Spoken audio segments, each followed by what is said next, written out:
Cette histoire commence à l'aube du XXe siècle, du côté de Melilla, enclave espagnole au nord du Maroc.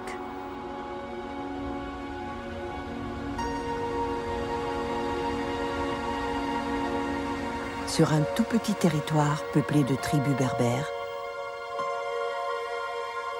un certain Abdelkrim allait créer un embryon d'État, tenant tête à l'Espagne, puis à la France, pendant plusieurs années.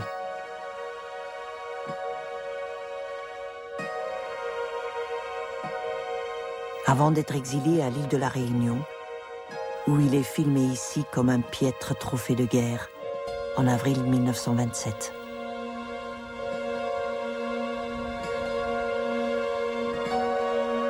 La guerre du Rif a fait des dizaines de milliers de morts, laissé un pays et une population dévastés par les bombardements et les armes chimiques.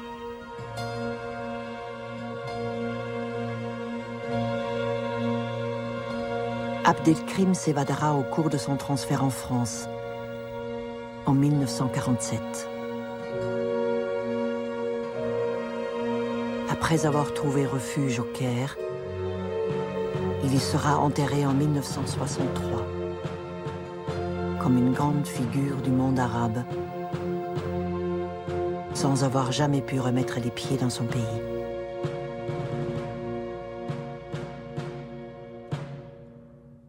J'ai demandé une fois à ma mère qui était Abdelkrim.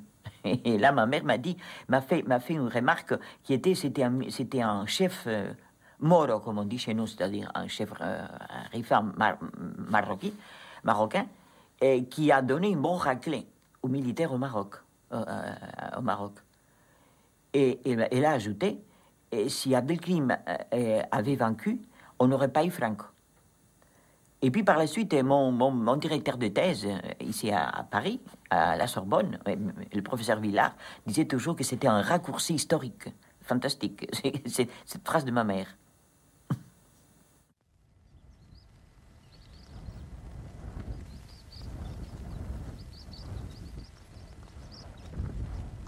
Abdelkrim fait partie d'une famille de notables appartenant à la tribu des Bni Ourirel. Après des études de droit à Fès, il se met au service des Espagnols à Melilla, comme professeur, interprète, journaliste, puis juge des affaires musulmanes. Abdelkrim et son père militaient auprès des tribus pour favoriser la présence espagnole. C'est ce qu'il racontera au capitaine Sagne, officier interprète de l'armée française, qui l'accompagne dans son exil. J'étais à l'origine plein d'enthousiasme et d'espoir, et je m'employais, tout comme mon père, à faire admettre aux Rifins l'intérêt d'accueillir les Espagnols, afin qu'ils nous apportent le progrès et le développement.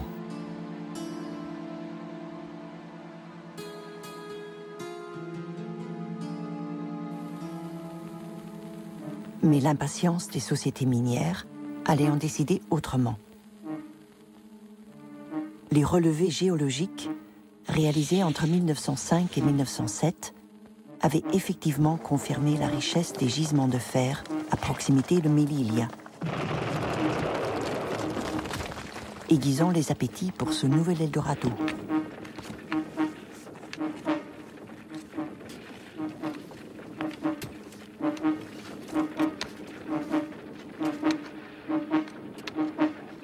Malgré l'opposition des tribus qui refusent la construction d'une voie ferrée sur leur territoire, les travaux vont se poursuivre.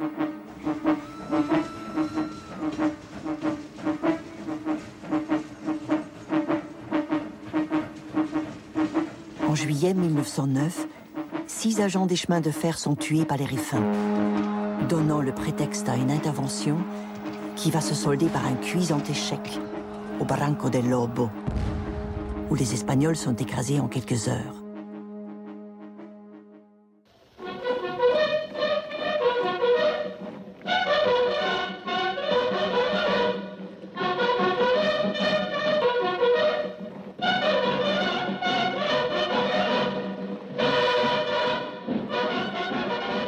Décidé à conserver sa mainmise sur ce dernier petit bout de colonie, à restaurer le prestige de son armée et à protéger les investissements, l'Espagne va s'engager à partir de 1909 dans une véritable guerre, comparable à n'importe quelle autre guerre.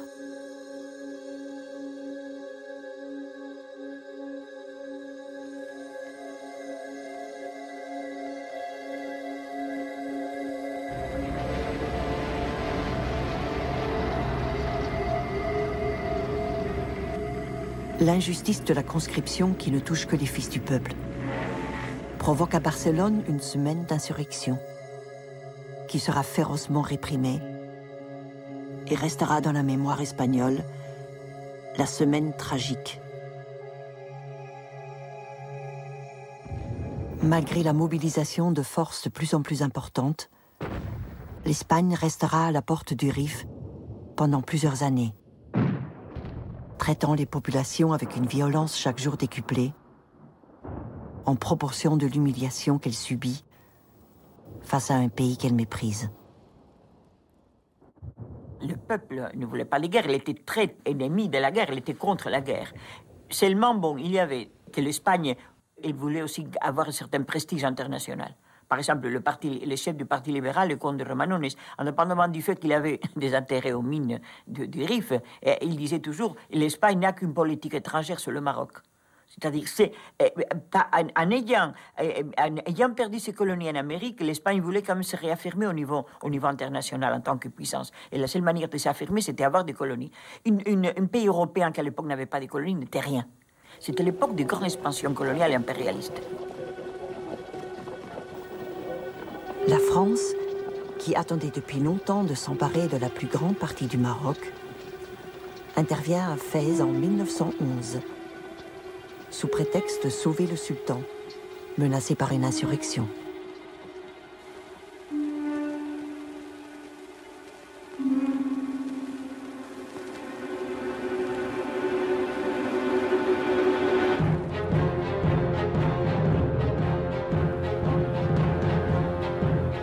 Mais c'était sans compter sur l'Allemagne, qui invoque une violation des traités et envoie des forces navales à Agadir, au sud du Maroc. L'Europe est sur le point de s'embraser.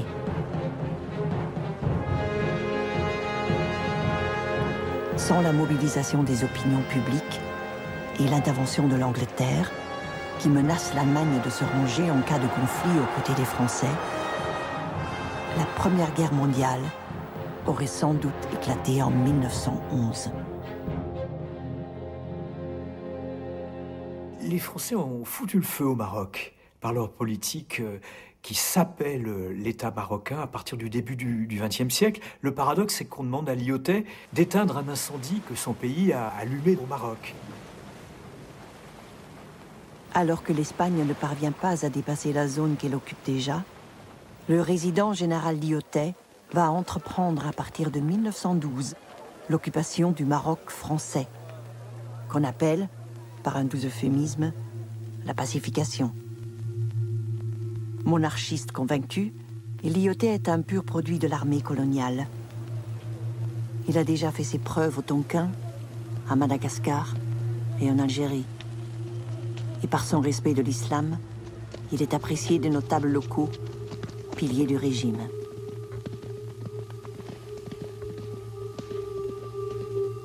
C'est un homme qui va vivre en étant très proche des Marocains de l'époque et qui va vouloir sauvegarder ce Maroc, écarter le chancre de l'Europe, comme il disait, le chancre de l'Europe. C'est quand même une expression qui est forte. Et quand il parle des colons, il dit qu'ils sont...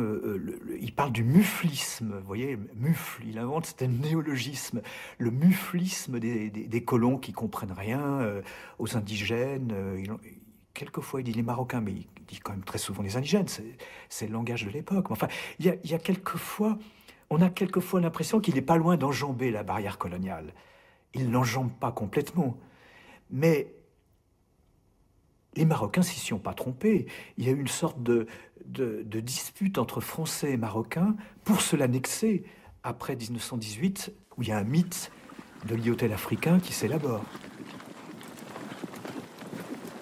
En ce qui concerne le Rif, il considère que c'est un guêpier dans lequel il refusera longtemps de mettre les pieds, se contentant d'installer des fortins le long du semblant de frontière séparant la partie française de l'espagnole.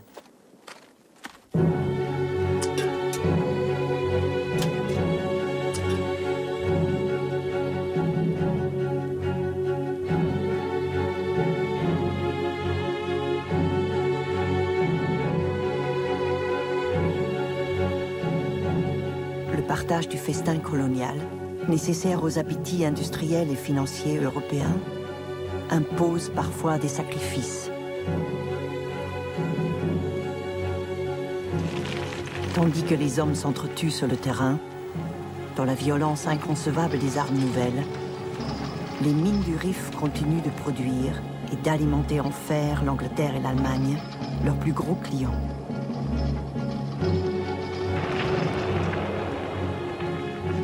Quand il évoque cette période, Abdelkrim raconte qu'elle a été un tournant qui allait décider de son engagement futur aux côtés des Rifains.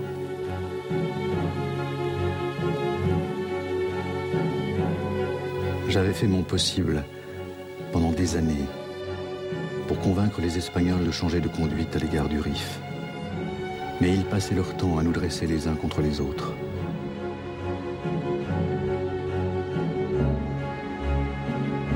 Comme il n'y avait plus rien à attendre d'eux, je me déclarais favorable à l'indépendance du Rif non occupé. On me jeta alors en prison pendant 11 mois, en prétextant de la manière la plus cynique que je complotais avec l'Allemagne. La raison principale pour laquelle il était mis en prison, c'était parce qu'il avait fait des déclarations où il avait déjà parlé d'indépendance. Il a dit jamais je consentirai, je vais accepter que mon pays soit soumis à notre pays étranger. Alors ces paroles ont été considérées très dangereuses. Donc il a déjà fait une proclamation, c'était un manifeste pour l'indépendance. Et c'était les mots indépendance pour lui, c'était un mot, c'est-à-dire toute sa vie, c'était pour lui le mot fondamental. C'est-à-dire il n'acceptait pas la domination étrangère.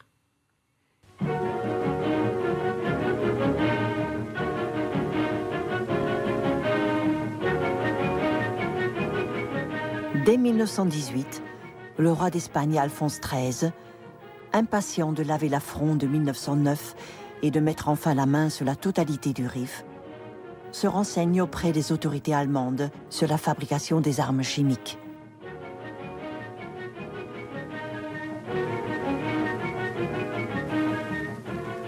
Pendant que la France, l'Angleterre et leurs alliés se disputent le sort de l'Allemagne et se partagent son empire colonial, le comte Romanones, devenu chef du gouvernement espagnol, annonce en 1919 l'impulsion nouvelle donnée à la guerre au Maroc.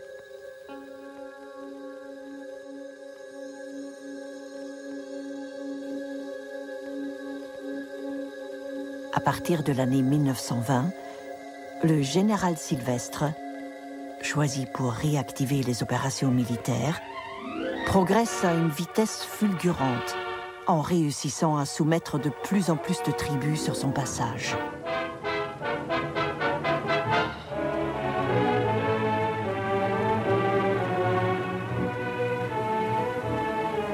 L'Espagne est aveuglée par ses succès d'opérette, qui rendront plus cruels encore les échecs à venir.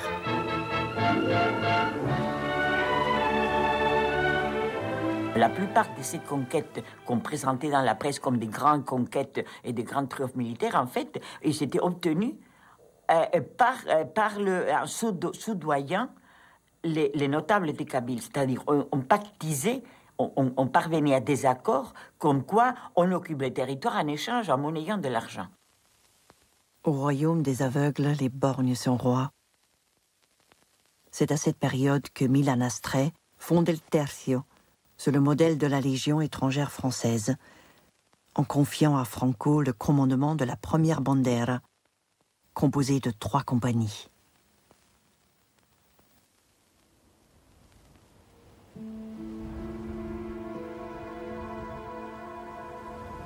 Mon père venait de mourir. sans doute empoisonnés par les Espagnols. Comme les chefs d'Ebni ou Yarel étaient venus, selon la tradition, me présenter leurs condoléances, j'engageai avec eux des pourparlers au sujet des rapports hispano-rifins.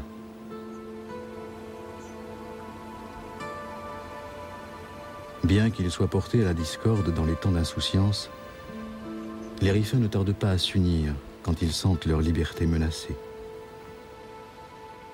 L'élite intertribale déchirait le pays. C'est-à-dire seulement à l'occasion où il y avait un ennemi étranger, il y avait des coalitions tribales. Mais c'était toujours éphémère, parce que toujours quand ce péril, ce danger passait, ils se séparaient de nouveau. Mais il n'y avait pas une union, ils se combattaient les uns aux autres. Ce qu'il a dit, c'est qu'il faut finir avec ces combats, ces luttes antérieures, et il faut penser à l'unité. Pour lui, le mot unité, union, c'était fondamental.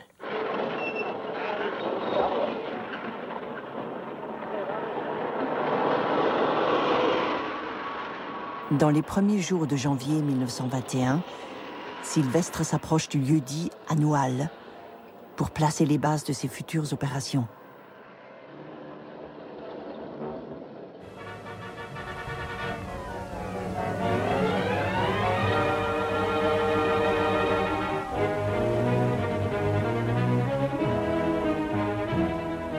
L'Espagne, qui ignore combien l'autorité d'Abdelkrim s'est renforcée au fil des mois, prend ses rêves pour des réalités et enregistre ses premières défaites contre des tribus qui se renforcent de jour en jour. Tandis qu'au fil de semaines, toutes les positions autour d'Anoual ont cédé les unes après les autres, dans la nuit du 21 juillet 1921, le général Sylvestre envoie plusieurs télégrammes de suite, en réclamant des renforts. Que ce soit tout de suite, autrement plus la peine.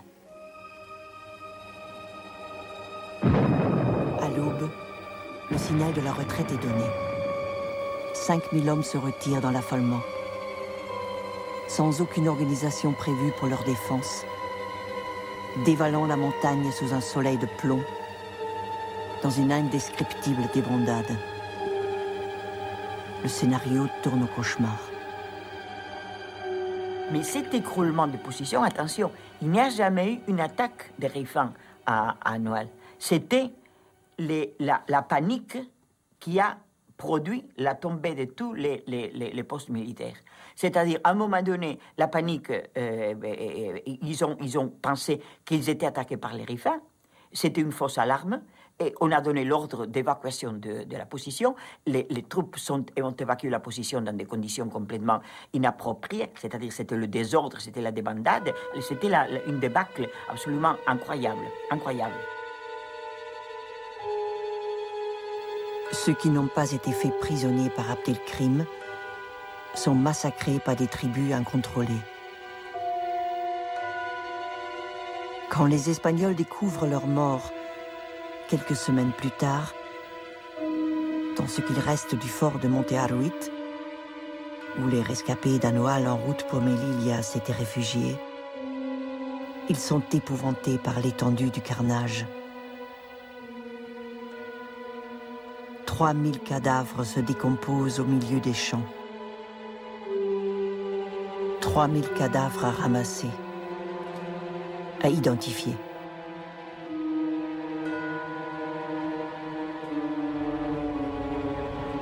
J'ai tout fait pour éviter ce massacre.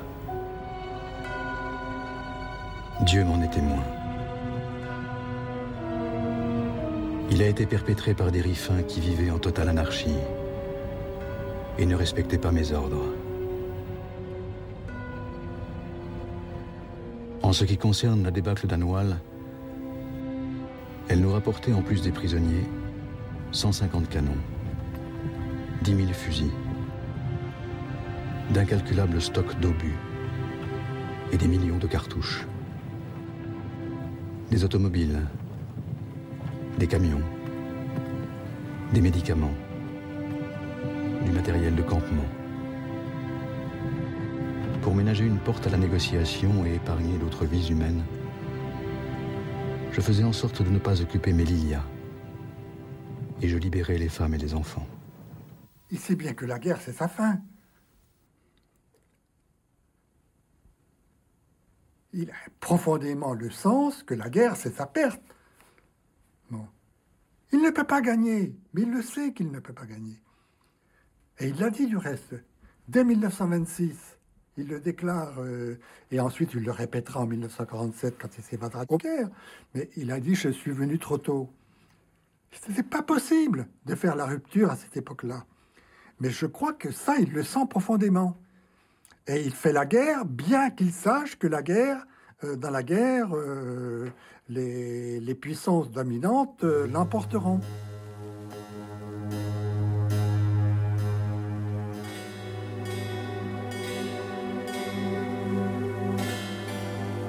Tandis qu'Abdelkrim attend l'ouverture de négociations pour établir la paix sur des bases sérieuses, le gouvernement espagnol ne pense qu'à une revanche rapide et à récupérer ses prisonniers par la force. En quelques mois, nous allions démontrer qu'un petit peuple était capable de prendre en main son destin. J'allais jeter les bases d'un État, commencer à moderniser la vie des tribus et les unifier. J'allais créer une justice, une armée, une école. J'allais entreprendre un recensement de la population.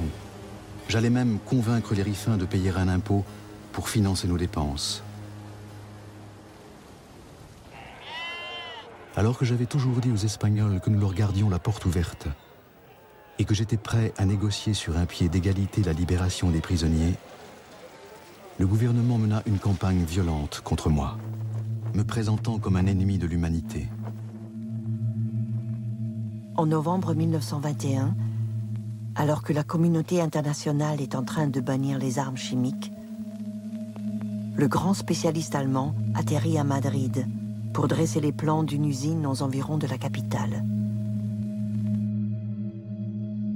Pour faciliter la discrétion des échanges, Stolzenberg obtient la nationalité espagnole. Le budget militaire est multiplié par 3, dans le but d'écraser le soulèvement rifin et la lutte d'Abdelkrim, dont la notoriété franchit les frontières du Rif, contribuant à faire de cet homme une figure de légende. Im Laufe des Rifkrieges tauchten eine ganze Reihe von Europäern in der unmittelbaren Umgebung von. Au cours de la guerre du Rif, une série d'Européens apparurent dans l'entreprise immédiat d'Abdelkrim. C'étaient des gens très différents. Des contrebandiers qui livraient des armes ou des vivres. Des transfuges de la Légion étrangère française ou espagnole, qui accédèrent à des rôles de conseillers militaires plus ou moins importants.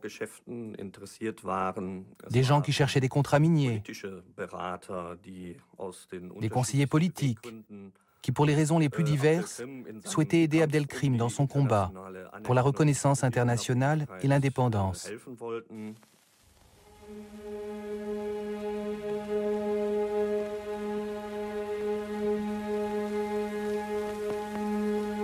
Tandis que la reine rend charitablement visite aux blessés du Maroc, Indalecio Prieto, grand orateur socialiste, s'indigne au Cortés de ce que les légionnaires ne fassent pas de prisonniers. Il est vrai que Franco autorise ses légionnaires à tuer, violer, piller, brûler et mutiler.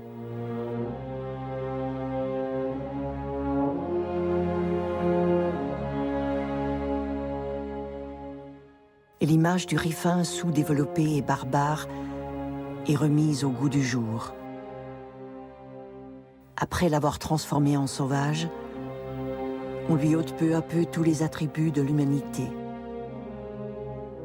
Après l'avoir ridiculisé, on le chosifie pour pouvoir le combattre sans plus se poser de questions.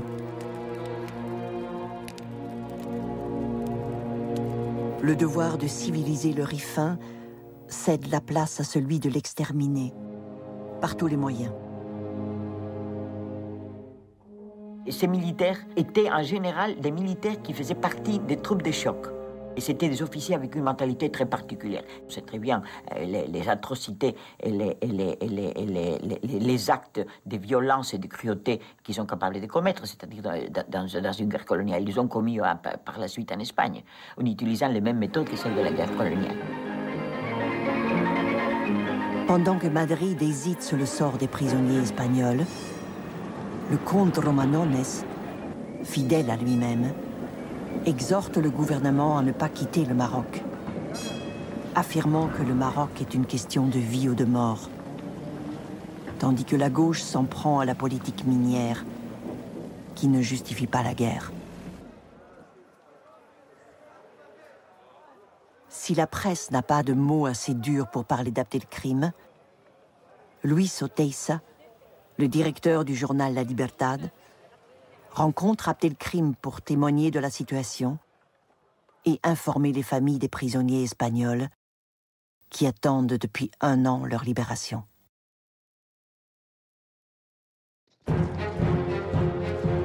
Alors que le gouvernement espagnol s'était engagé à suspendre les opérations, pendant la durée des négociations, le général Berenguer lançait 20 000 hommes en direction d'Al-Hoceima, soutenu par de l'artillerie lourde et de l'aviation.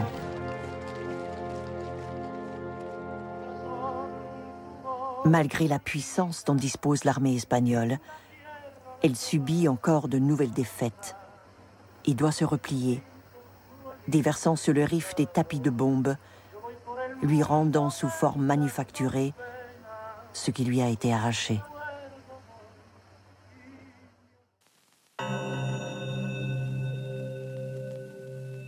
Convaincu qu'il trouvera en Grande-Bretagne des alliés pour l'aider à négocier avec l'Espagne, Abdelkrim envoie des émissaires à Londres. Il demande de l'aide sanitaire et la rupture des contrats militaires avec Madrid. Mais le gouvernement ne discute pas avec des rebelles. C'est au cours de cet été 1922 qu'une usine d'armes chimiques voit le jour à la porte de Melilla.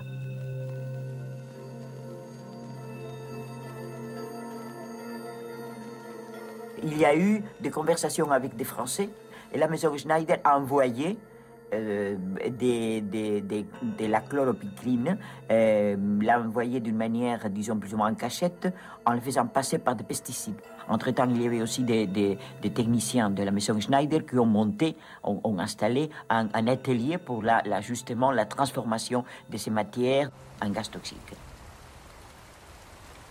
Les Espagnols croient que l'Europe les a chargés de réformer et de civiliser le Rif.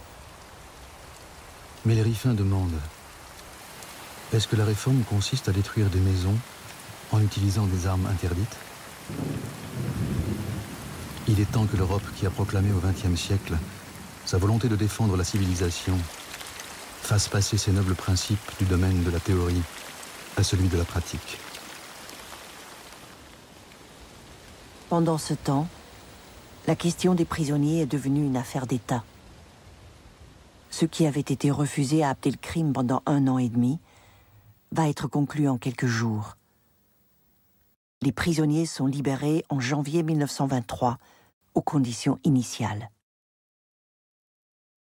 Mais au lieu des 600 prisonniers espagnols, il n'en reviendra que 367, les autres étant morts de faim ou de maladie.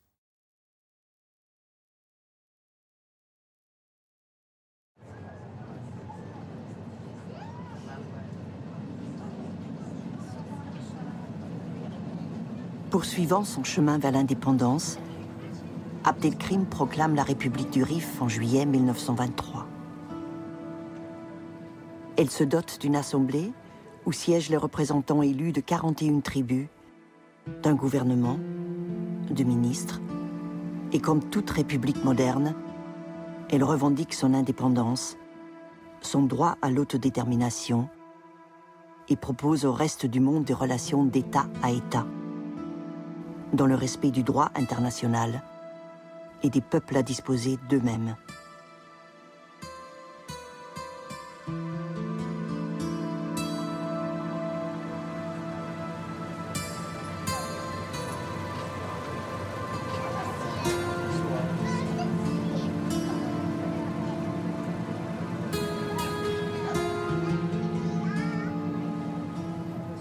Le mot république, c'est un gallicisme. Ça vient de la place de la République française, bon, de l'histoire républicaine française. Mais le mot qu'emploie Abdelkrim et le mot qu'on emploie à l'époque dans les années 20, c'est le mot Gumuriya. Il se trouve que Gumuriya, c'est le même mot en turc et en arabe. Bon, des différences de prononciation près. Bon, ce même mot, c'est la République d'Atatürk. Et en même temps, c'est la République des Soviets. C'est marrant dans les années 20. Atatürk et les Soviets, c'est la même chose. Et ça, c'est Gumuriya. Ça, c'est la République. C'est en quelque sorte le peuple autodéterminé qui organise son émancipation. On a cherché à me faire passer pour un rebelle sanguinaire, un esprit retors, alors qu'il ne s'agissait pour nous que de défendre nos droits en faisant valoir la légitimité de notre cause.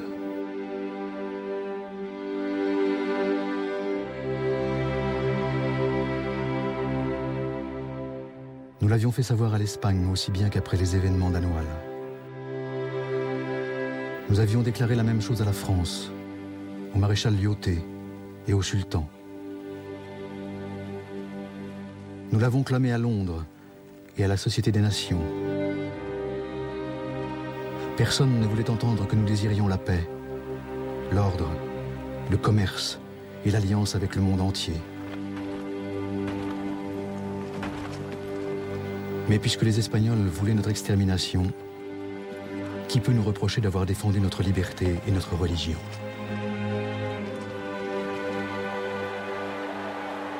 Tandis que l'Espagne est secouée par les révélations sur les responsabilités du désastre d'Anoual, le coût humain de cette guerre qui n'en finit pas, et les revendications ouvrières stimulées par la révolution soviétique, Alphonse XIII confie à Franco les clés de la Légion, la troupe d'élite du Rif.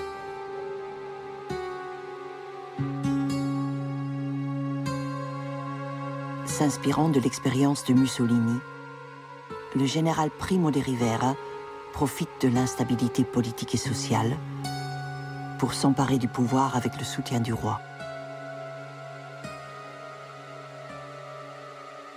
En septembre 1923, il suspend la Constitution, instaure une dictature militaire et s'empresse de décréter une pause dans la guerre. Alors que Primo de Rivera multiplie les pourparlers avec Abdelkrim pour sortir du bourbier rifin, l'armée espagnole, elle, Franco en tête, s'oppose à l'abandon du Rif.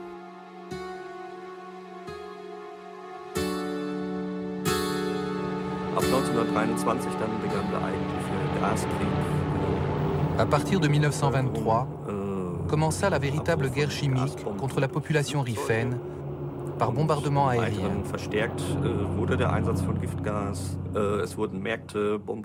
Ensuite, l'usage des gaz fut renforcé. On bombardait des marchés, des villages, la population civile, des terres agricoles.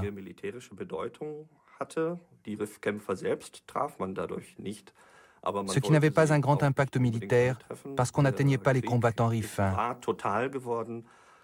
Mais ce n'était pas le but recherché.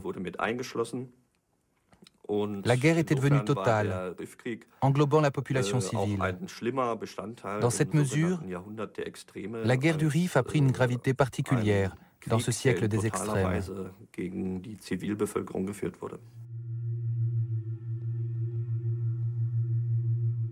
Lyautey, qui redoute à présent que la situation dans le Rif ne se propage à toute la région, réclame des renforts pour stopper celui qu'il décrit comme le champion de la cause musulmane. Il demande à occuper la rive droite de l'Ouéra afin de couper à Abdelkrim le grenier à blé du sud rifin.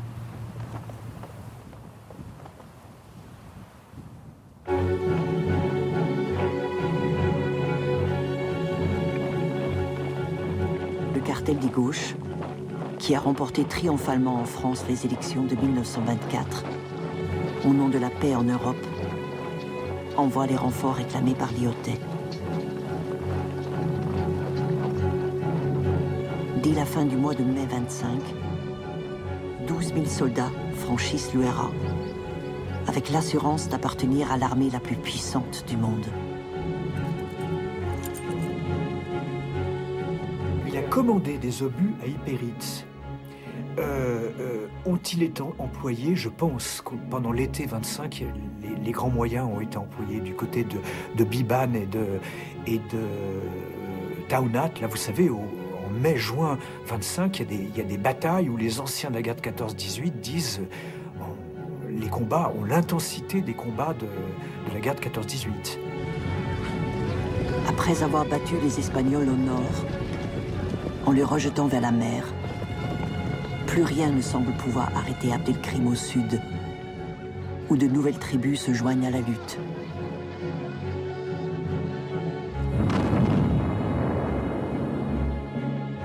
Malgré les bombes de Lyautey, le pacificateur, Abdelkrim repousse les forces françaises, s'empare de la vallée de l'Ouéra et de ses ressources, tout en menaçant Fès et Taza. On sait qu'il a perdu les pédales, enfin, que ses nerfs ont craqué. Est-ce que c'est... Oui, vers la mi-juillet, lorsqu'il envoie ce télégramme au Quai d'Orsay en disant « Il faut reconnaître la République du Rif, pas l'indépendance, mais son autonomie, et puis négocier après avec Abdelkrim ».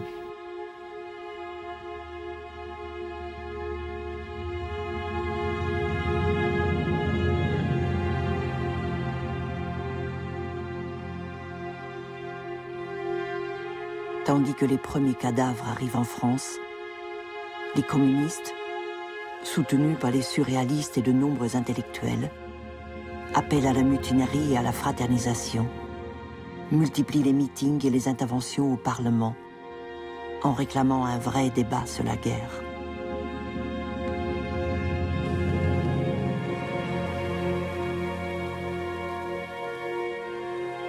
Pour le cartel des gauches, la guerre se mène aussi avec l'opinion publique. Painlevé brandit les risques d'extension du conflit et d'effondrement de l'empire colonial. L'équation entre islam et fanatisme justifie la répression militaire.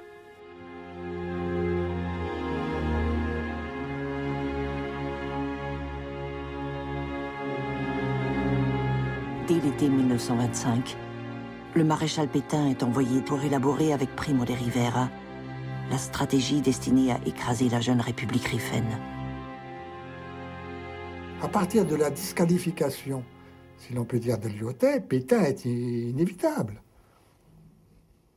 Et ça permet à toute l'idéologie patriotique française de se réengager après une guerre comme la guerre de 14, qui est une boucherie ressentie de partout. Et en quelque sorte, Pétain, il est le baume qui évite de se dresser contre la répétition d'une guerre tout après la boucherie de Verdun et de 1914. Le culte de Pétain est un culte qui va monter par étapes, quoi. Plusieurs dizaines de milliers de soldats viendront grossir les contingents français et espagnols au Maroc, les portant à 350 000 hommes. Le 3 septembre 1925, Pétain reçoit le commandement des forces du Maroc. Le mythe de Pétain est exploité sans ménagement par la gauche, au détriment de Lyautey, dont les convictions monarchistes lui ont toujours été suspectes. Bien sûr, ils s'affrontent. C'est la fameuse formule de Pétain, vous faites de la politique, moi je fais de la stratégie. Mais il ne pensait pas que Pétain allait le limoger, qu'il serait disgracié aussi brutalement.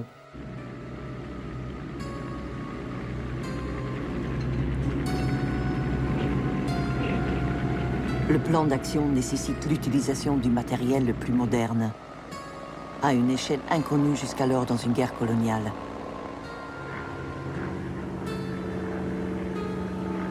L'offensive est préparée, accompagnée et prolongée par une série de bombardements qui visent à semer la terreur dans les populations civiles et à anéantir les ressources du pays.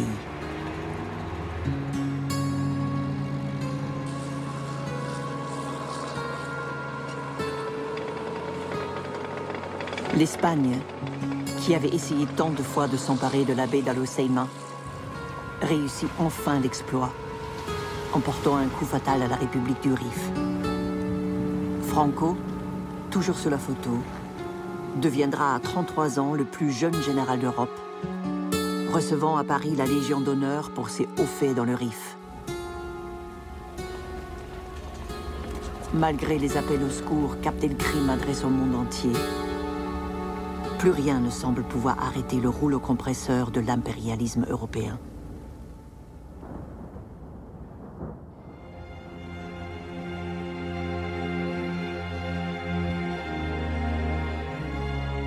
Alors que nous nous battions depuis 16 ans pour notre liberté, et que l'Espagne s'était montrée incapable de nous soumettre, en partie à cause du rejet de la guerre par son peuple, en partie à cause de l'incompétence de ses chefs,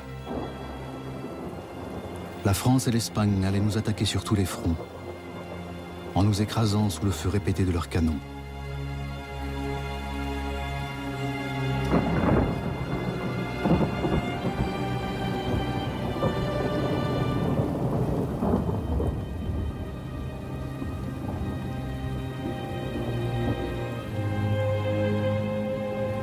Painlevé connaît une opposition de plus en plus dure, toujours orchestrée par les communistes, auxquels se sont joints des socialistes, qui lui reprochent à présent le gâchis humain et matériel de la guerre.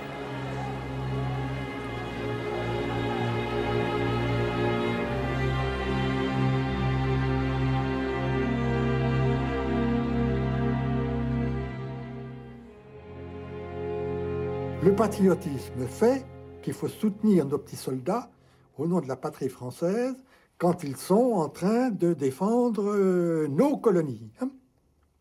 On ne parle pas de l'Espagne, là, de défendre nos colonies. Bon. Et Pétain en est en quelque sorte la garantie. Par contre, on a en abomination cette révolution d'Abdelkrim, et tout le monde écrit, c'est une révolution nationale. Donc on est contre un soulèvement national au nom du patriotisme français. Et ce vocabulaire, il va durer jusqu'à aujourd'hui. Hein.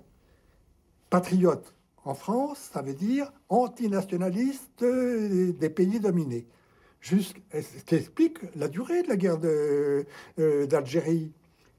Pourquoi 8 ans et demi, 8 ans pour reconnaître une indépendance? C'est parce qu'il y avait cette collusion et cet amalgame entre le patriotisme français et le colonialisme. Et il faudra 8 ans, en quelque sorte, pour désunir cela. Et cela, ça s'est coagulé, ça s'est fait à travers la campagne contre la guerre du Rif. Lyautey, ayant eu recours à des méthodes qu'il condamnait chez les Espagnols, n'aura de cesse de demander à Paris d'être relevé de ses fonctions. Steig, le nouveau résident civil nommé en remplacement de Lyautey, se bat depuis des mois pour que la France trouve malgré tout un terrain d'entente avec Abdelkrim. Mais pour Pétain, la seule négociation, c'est la guerre. Il faut obliger le chef rifin à se rendre ou le faire disparaître, sans lui laisser aucune possibilité de redresser la tête. Imaginez qu'en avril 1926, la France ait reconnu l'autonomie de la République du Rif. Il y a beaucoup de choses qui auraient peut-être changé. Ça aurait peut-être été le point de départ d'une décolonisation par étapes, graduelle, qui aurait commencé plus tôt.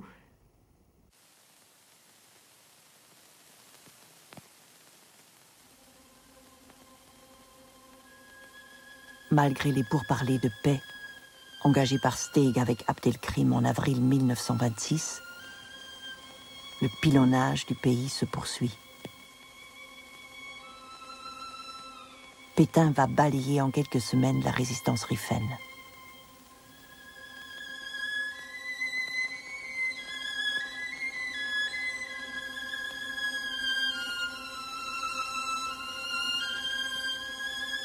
Qui est plus cruel que celui qui s'obstine à nuire aux faibles et aux malheureux?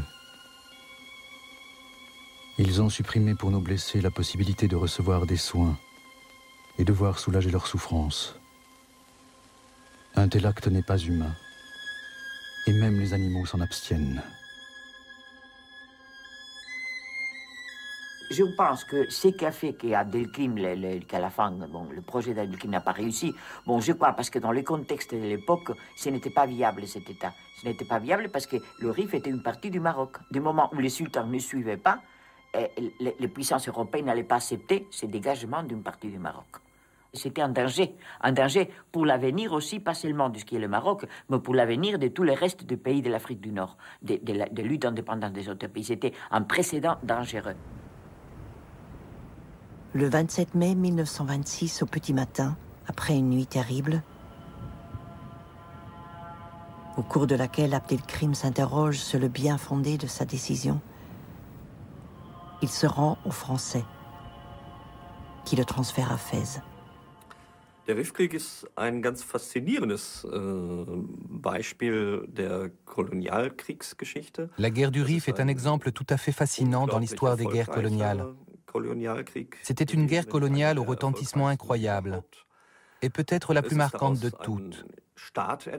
Elle a donné naissance à un État reconnu par personne. Mais c'était un nouvel État parce que la population rifaine l'a vu ainsi. Et pour moi, c'était une raison suffisante. C'est presque la meilleure incarnation des possibles. Bon. Mais il faut voir quels étaient les possibles. Or, il a incarné ces possibles. Il les a incarnés tout en sachant qu'il n'y avait pas d'issue. C'est ça qui est extraordinaire dans l'histoire d'Abdelkrim.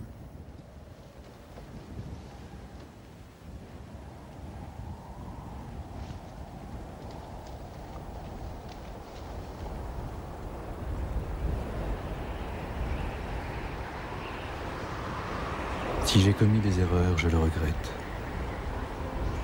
Qui ne regrette pas ses fautes?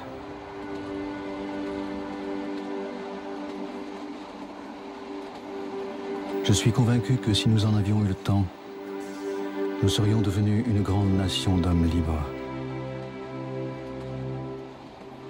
Notre combat a donné aux Rifins une fierté, un espoir, une confiance en soi qu'aucune défaite ne pourrait effacer.